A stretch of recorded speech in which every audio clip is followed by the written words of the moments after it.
Mu myaka ya za 60, 70 na 80 abasore barongora ku myaka 18. Uno musi umusore aramara imyaka 40 ataciyumviro kiramuzamo. Abenshi baribaza impamvu ariko nta yindi nuko ibihe byahindutse.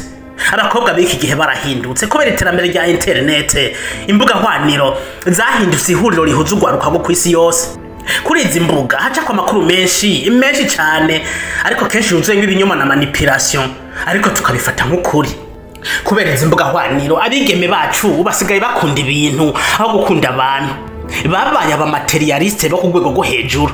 Arabona iPhone 16 Max canke Pro agaca yishaka.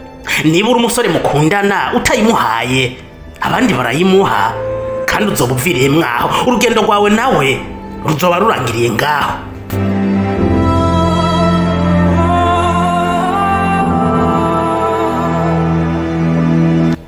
Ikibi cyabo ntazokwereka ko yagukuye mu ihiganwa, uzokomeza kwibaza ko mukiri kumwe, kumbe yagushize muri Corbeille. Corbeille ni hamwe tubika ibintu tutagikeneye.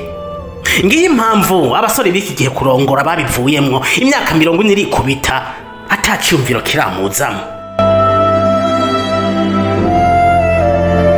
Isi yabaye materialiste, sindiko ndafatira mu kivunga, ariko wa musore uri kuranyumviriza ngira ndakubwira ikintu giteye ubwoba no musi.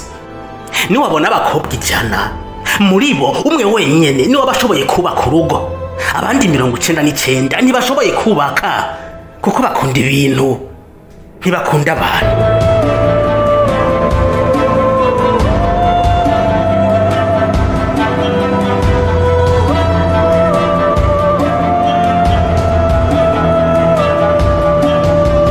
Hari abagabo bagira amahirwe bakagwa kuri uyu mugore umwe muri abijana.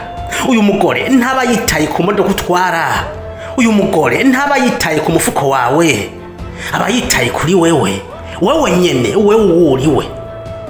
Uyu mugore akunda umugabo mu icubahiro, amyizera ndetse agakunda n'imbona kazoza yawe.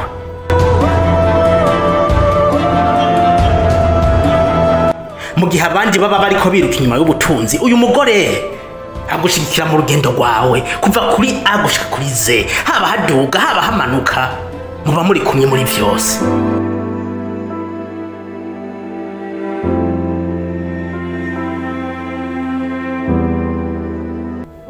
Uyu mugore ntasanzwe, ni umugisha uva ku Mana, aguha ingufu mu gihe uba wacitse intege, akaguha motivation mu gihe ibintu biba bimeze nabi.